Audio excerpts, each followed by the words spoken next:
Rahul commerce education में आपका स्वागत है। एक नई वीडियो के साथ, एक नए टॉपिक के साथ वीडियो की शुरुआत करते हैं।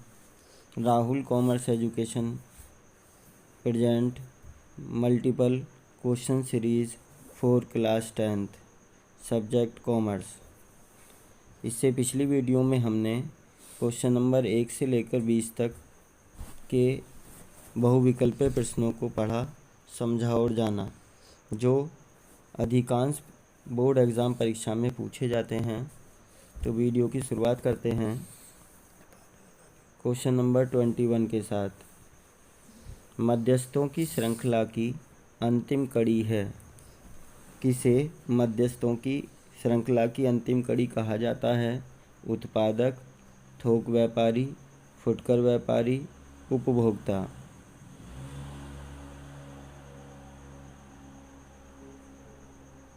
इस क्वेश्चन का सही आंसर है फुटकर व्यापारी। मध्यस्थ थोक व्यापारी और फुटकर व्यापारी कहे जाते हैं, जो कहीं ना कहीं दो पक्षों के बीच की कड़ी कहे जाते हैं।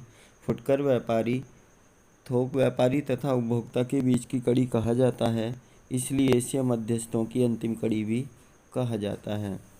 नेक्स्ट क्वेश्चन है, बैंक और ग्राहक के बीच संबंध पाया जाता है।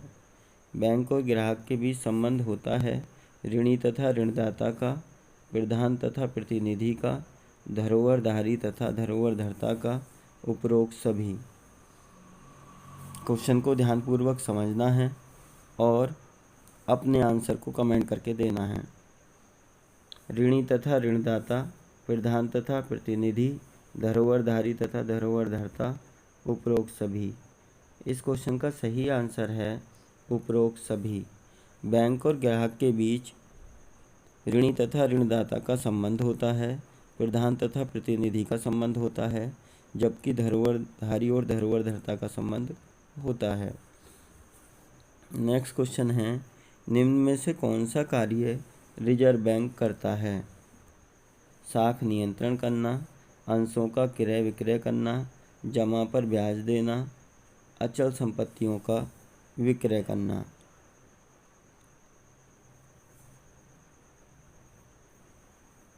इस क्वेश्चन का सही आंसर है साख नियंत्रण करना।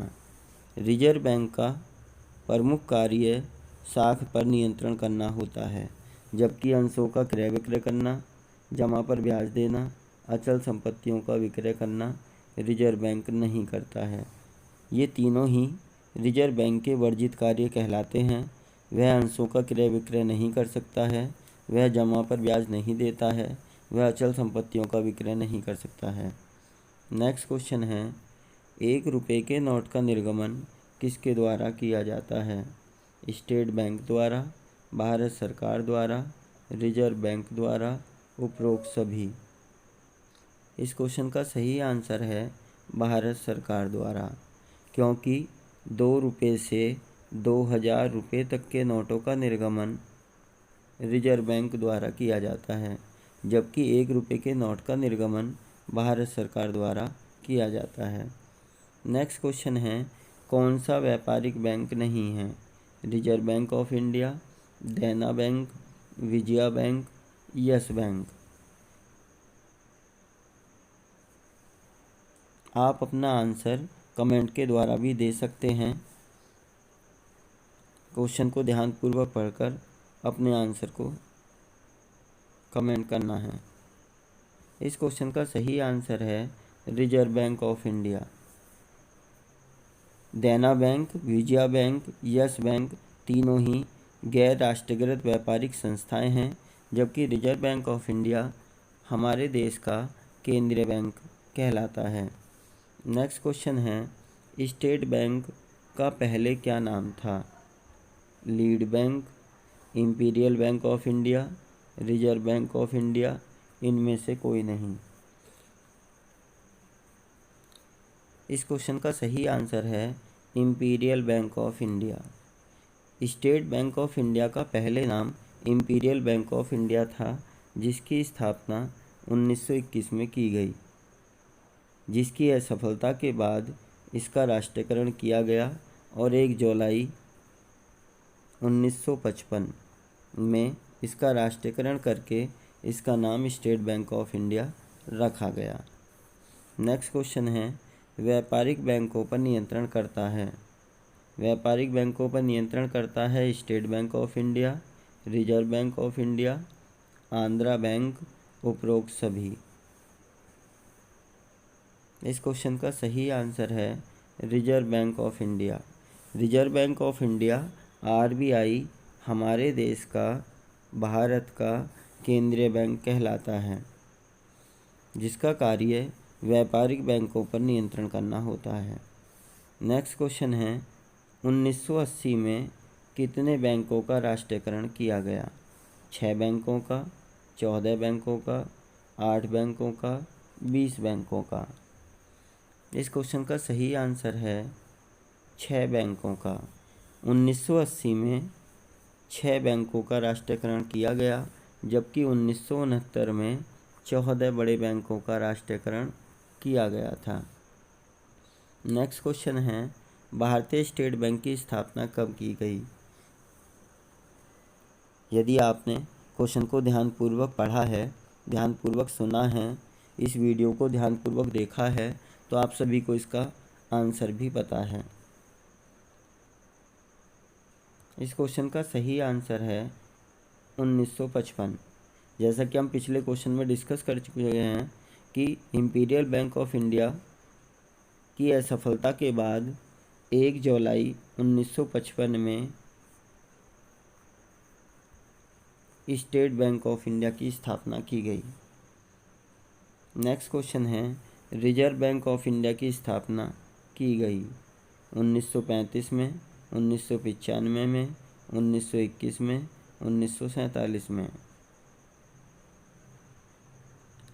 इस क्वेश्चन का सही आंसर है 1935 में।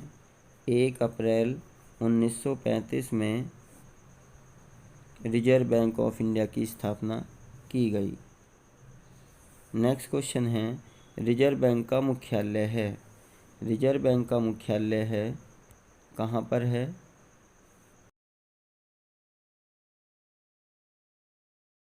दिल्ली, कोलकाता, चेन्नई, मुंबई। इस क्वेश्चन का सही आंसर है मुंबई।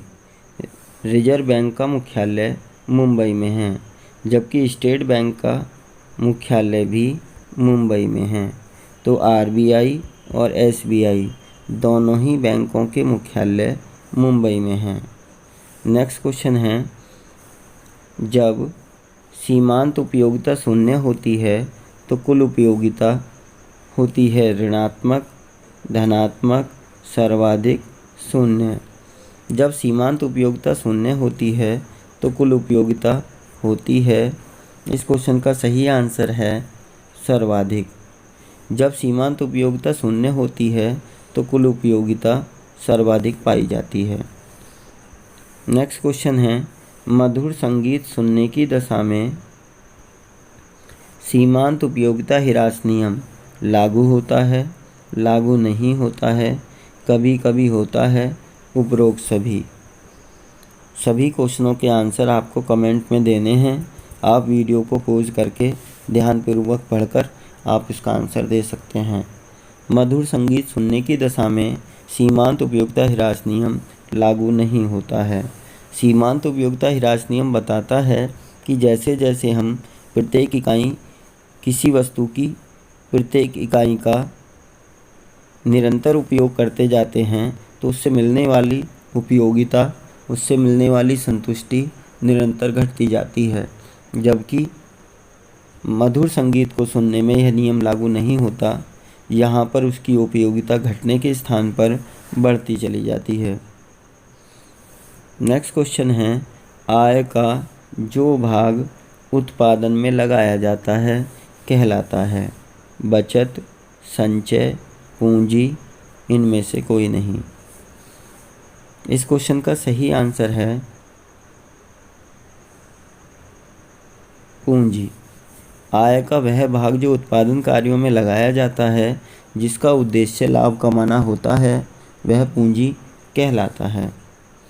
नेक्स्ट क्वेश्चन है, इनमें से कौन सी क्रिया अर्थशास्त्र की दृष्टि में श्रम है? डकैती, तस्करी, चैन खींचना, इनमें से कोई नहीं।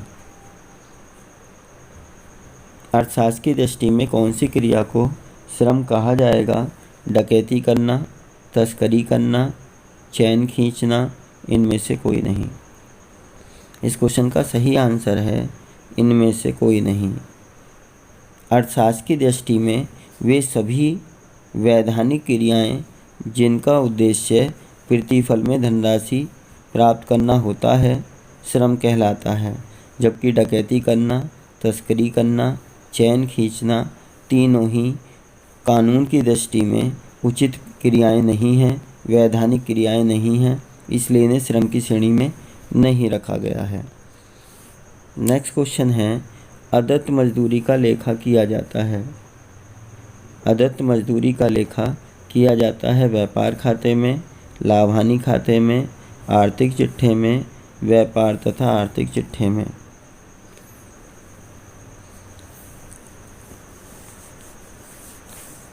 इस क्वेश्चन का सही आंसर है व्यापार तथा आर्थिक चिट्ठे में। अदत्त मजदूरी, मजदूरी एक प्रत्यक्ष व्यय है जो व्यापार खाते के ऋणी पक्ष में दिखाई जाती है। अदत्त मजदूरी वह मजदूरी जिसका भुगतान अभी तक नहीं किया गया है, ऐसी समायोजन को व्यापार खाते के ऋणी पक्ष में मजदूरी में जोड़कर दिखाया जाता है, जबकि आर्थिक चिट्ठे के दायित्व पक्ष में अदत्त मजदूरी के नाम से लेखा किया जाता है। तो व्यापार खाता और आर्थिक चिट्ठा दोनों में ही अदत्त मजदूरी का लेखा किया जाता है। नेक्स्ट क्वेश्चन है, वह आय जो कार्य पूर्ण होने से पहले प्राप्त हो जाती है कहलाती है? उपार्जित आय, अनुपार्जित आय, अदत्त व्यय, पूर्वदत्त व्यय। इस क्वेश्चन का सही आंसर है अनुपार्जित आय। ऐसी आय जो कार्य पूर्ण होने से पहले या निर्धारित समय से पहले प्राप्त हो जाती है अनुपार्जित आय कहलाती है। नेक्स्ट क्वेश्चन है, पूंजी पर ब्याज। पूंजी पर ब्याज है एक आय, एक व्यय, उपरोक्त दोनों, इनमें से कोई नहीं। एक व्यापारिक संस्था के लिए पूंजी पर ब्याज एक आय है, एक व्यय है, दोनों ही हैं या इनमें से कोई नहीं। इस क्वेश्चन का सही आंसर है एक व्यय। पूंजी पर ब्याज एक व्यापारिक खर्च माना जाता है जिसका लेखा लाभ हानि खाते के ऋणी पक्ष में किया जाता है। नेक्स्ट क्वेश्चन है, आहरण पर ब्याज है एक आय, एक व्यय, उपरोक्त दोनों, इनमें से कोई नहीं।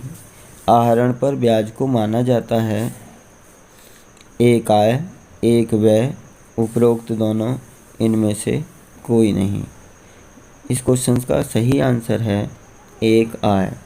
आहरण पर ब्याज एक व्यापारिक आय है जिसका लेखा लाभ हानि खाते के धनी पक्ष में किया जाता है। नेक्स्ट क्वेश्चन है, अप्रत्यक्ष व्ययों का लेखा किया जाता है। इनडायरेक्ट एक्सपेंसेस किस खाते में दिखाए जाते हैं? व्यापार खाता, लाभ हानि खाता, आर्थिक चिट्ठे में, उपरोक्त सभी में। आपको सभी क्वेश्चनों के आंसर देने हैं। वीडियो को पॉज कर आप अपना आंसर दे सकते हैं। इस क्वेश्चन का सही आंसर है लाभ हानि खाते में। अप्रत्यक्ष व्ययों का लेखा लाभ हानि खाते में किया जाता है, जबकि प्रत्यक्ष व्ययों का लेखा व्यापार खाते में किया जाता है। प्रत्यक्ष व्यय ऐसे खर्चे होते हैं जिनका संबंध माल के निर्माण करने में, उनका रूप परिवर्तन करने में, माल का क्रय करने में किया जाता है, जबकि अप्रत्यक्ष व्यय ऐसे व्यय हैं जिनका उपयोग माल की बिक्री बढ़ाने में किया जाता है। बिक्री से संबंधित खर्चे अप्रत्यक्ष व्यय कहलाते हैं। नेक्स्ट क्वेश्चन, इस वीडियो का अंतिम क्वेश्चन है, आर्थिक चिट्ठे में किन किन खातों के शेषों को शामिल किया जाता है? व्यक्तिगत खाता, वास्तविक खाता, अवास्तविक खाता, व्यक्तिगत एवं वास्तविक खाता।